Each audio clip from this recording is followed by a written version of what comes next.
What is up, beautiful people?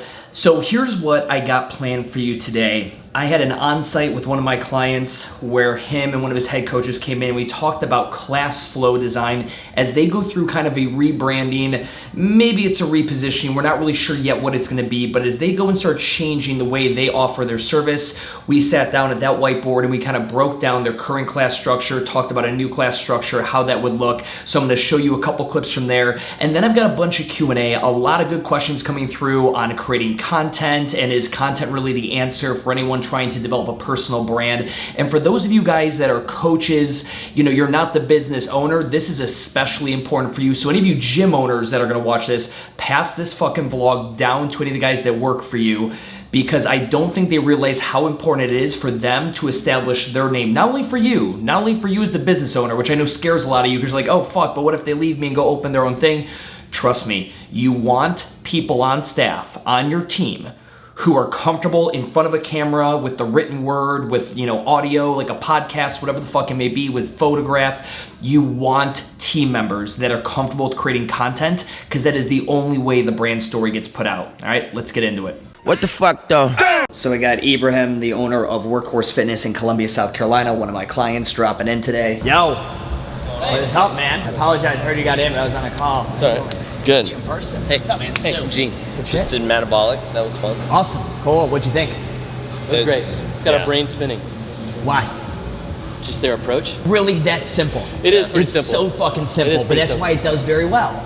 The biggest thing I think that gets people's brain spinning is it doesn't have the barbell. It doesn't have the gymnastics, pull up, muscle up, the traditional CrossFit type component that a lot of these micro gyms are doing. I think that's what's like, oh, so this is what it would look like if I didn't default to every exercise that CrossFit tells me I have to default to. Right. That's all he did. But yeah, man, it's cool. I'm glad you guys like. What did you like? What would you keep? Like, seeing everything, what would you pull? What would you utilize? For me, I liked with metabolic just their thoughtfulness. Yeah. Like, but how they present it to the people. Yeah. You feel like they're not saying that they're not smart, but like you feel like they're smarter than they probably are. Sure. You're like, wow, like you got this on this day, and they program it out for a year. Yeah. Well, they're all intervals. Yeah. Everything's interval based. Why? Even your WOD today was interval based. It always is. Why? To me, the reason why I'm thinking about it is because it just takes away, at least in our gym, people cheat, people get upset by it, they stare at each other, they try to beat each other's scores. It becomes not a healthy type of competitiveness. Sure. It becomes distracting. It's a guarantee. I have a guaranteed variable versus a random variable. Mm-hmm. Intervals allow me to know when you're going to start, when you're going to end, when you're going to move to the next thing. So we will do 4 time moves. So we have 3, just like metabolic kind of has momentum, anaerobic, and durability. Deuce has kind of 3 buckets he puts things in, right? It's either he has got to make sure he knows exactly when everyone's going to start, exactly when they end, and that creates a programming obstacle. It takes way more to program those intervals than it'll be, okay, this amount of work, 4 times. Whenever they get done, they get done. But that is what fucks up a narrative. Like when you were to look, if you were to just watch the metabolic workout go in, you know how it moves. 5 people on the ergs, moving to the dumbbells, moving to the boxes, all at once, cyclically. You have those 15 to 20 plus people. The more people that are just moving in a good, consistent line, you're just like, oh, this looks pretty organized. I can follow the narrative here. Yeah. But that's why the interval based. And when we do 4 times stuff, so it'll be like, hey, do A, B, C, and D 4 times, there's a cap on it. So it's literally, we're still going to cap you at 3 minutes, 2 minutes, whatever. You're just changing the front edge of the workout, but you're owning the narrative. But yeah, you start looking at, okay, then where would Workhorse fit in, right? If CrossFit's here, Orange Theory's here, this white space, that's all you guys have been experiencing today is white space fillers. Mm-hmm. Where does that fit? And then how does that fit based on what you want to do with it?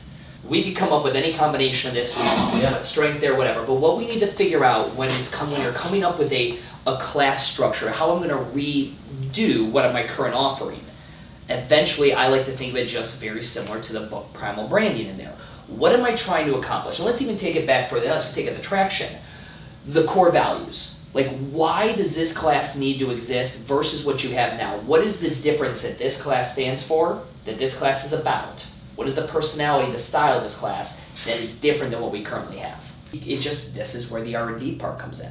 Yeah. Where you come up, okay, this is how we're gonna run it. We're gonna run it for a month like this.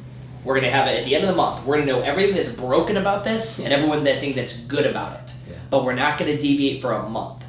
Because you'll do this for a couple, like, no, let's change it to this. And then you never you're hopping from log to log way too quick. You need to stay on it as if you were forced to stay on it. And truly be like, all right, I fucking hate this element of it. And now you know what to scratch off and you know how to problem solve it. But if you just jump around on it way too quick, because sometimes it's just like, it was a bad, the flow isn't bad, the movements were bad. So the fast forward, you would R&D the fuck out of this thing for a long time, and as you start nailing down version 2.0 and 3.0 and 5.0, whatever, when you think you're close, we'll start talking about how to strategically implement it without causing all the villagers to run, right? You have to slowly, again, it's gonna be content driven, educating people as to why you're doing things. Awesome. Can I get a cup of drip? Yep. Awesome. Just pour over almond milk. Usual. The usual. Guys, this is Ruben. He's the owner of Mugshots Coffee. Mugshots is these guys' they're the new coffee company that is set up inside of Urban Movement. And yeah, really cool things. He's expanding the bar, gonna be offering, we still doing the acai bowls, all that good fun stuff?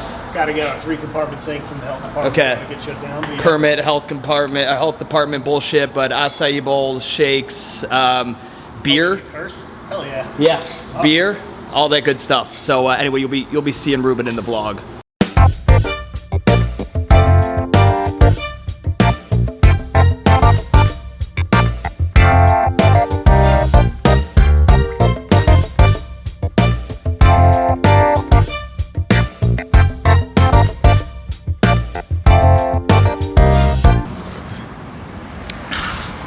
Shit's good. So this first one here comes from Eric. Eric is a coach at a gym, CrossFit Morai. I was on his podcast a few weeks ago. The owner there, I've had the pleasure of working with Carrie, and he is sending a question regarding creating content for coaches, for technicians that work inside the business. They don't own their own. Is building content still the thing for him, for anyone who's still a technician? And if so, how do you make sure it coincides with what the owner is trying to do, and that's storytelling? Any of these micro gym owners that are looking to hire coaches, and they all are, again, there's such a scarcity in the market to find a good technician who wants to do this fitness thing full-time in the realm of the micro gym. The number one thing I would be looking for right now is somebody who is self-made on content, meaning they're comfortable either here, videotaping themselves with a camera on their phone. They're comfortable with the written word and they can do blog posts.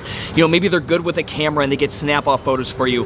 Literally, if you came correct into a micro gym and you were interviewing and your coaching skill was but you had a decent, like a halfway decent content creation skill, I think you'd be hands down fucking top of the list for hiring, at least in my opinion.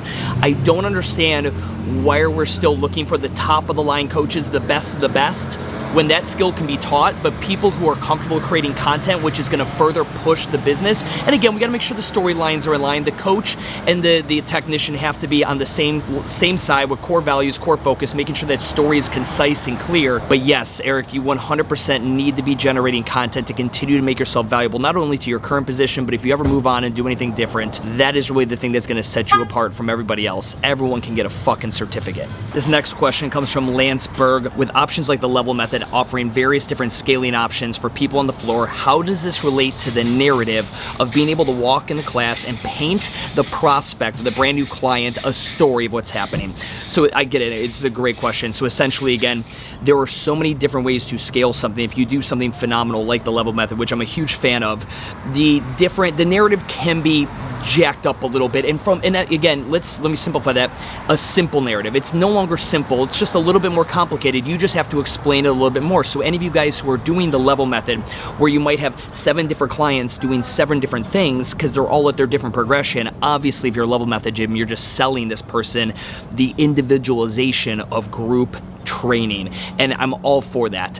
However, if you guys who are not level method gyms like myself, we stick to 2 modifications per exercise. There are, we can go into our pocket and pull out our tool bag of coaching, expertise, and pull out 9 different ways to modify certain movements. We have a gazillion different tools to modify it. However, by and large, they're generally, in my opinion, generally around 2 really good go-to that are going to serve the majority of the population, like the 99%. And then when you identify someone who is very much an outlier, it's probably time maybe to start to talk to them about personal training. That way, when they walk into your group class, they know that they're going to their individualized modification you've given to them in a one-on-one setting. Or you need to maybe talk about scaling them up, because the modification isn't always just making something more tolerable and easier. A modification could be making something more difficult. By and large, 99%, you should have 2, maybe 3 set, hard and steady modifications for the movement, and you don't deviate. They're always these 2 and 3. Your coaches can go online and find 16 different videos and come in with every class and be like, oh, I saw this and I saw this.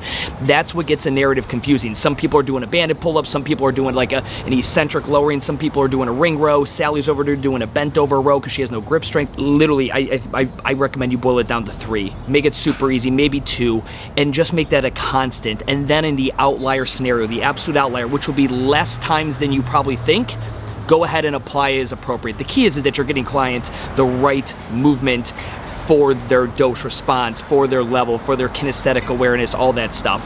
But guys, be easy on the modification. You don't need to come with a brand new one to every single class. All right, had another owner send this in. I'm not gonna divulge the owner's identity for the purpose of this, but I have a coach that has gotten his or her nutrition certification and wants to begin charging my members for nutritional services, both inside and outside of the gym. How do I make sure that the business gets the appropriate cut, and what is that cut? I generally break it down like this. You know, there's been a lot of controversy on this 4/9 model that, you know, Chris Cooper, you know, popularized. I think that if someone procured the interest of the prospect, meaning they hunted down and they killed when they should be able to eat what they kill, they should be getting around 65%. Now that's a very broad number that varies on a bunch of different things, but I would say around 65% if they truly procured the interest. Not your marketing, not your affiliation, not your physical location, none of that. They procured the interest. And then probably closer to that 45% number if they didn't procure the interest. There's about a 20% swing that favors somebody who goes and hunts and kills his own shit. I apologize for this fucking noise. It's loud outside. But that's the gross end of it. Now this topic is at the top of my head. I literally just got done with the final edit of this course inside of Microgym University, and I get into further details there, but by and large, guys, generally 65% if the coach procured the interest, 45% if you procured the interest. That's what I'd recommend you run with. Another question that came from Eric, but I get this a lot, is I'm considering getting into video content for YouTube or Facebook or Instagram. Is there any starter equipment that you would recommend?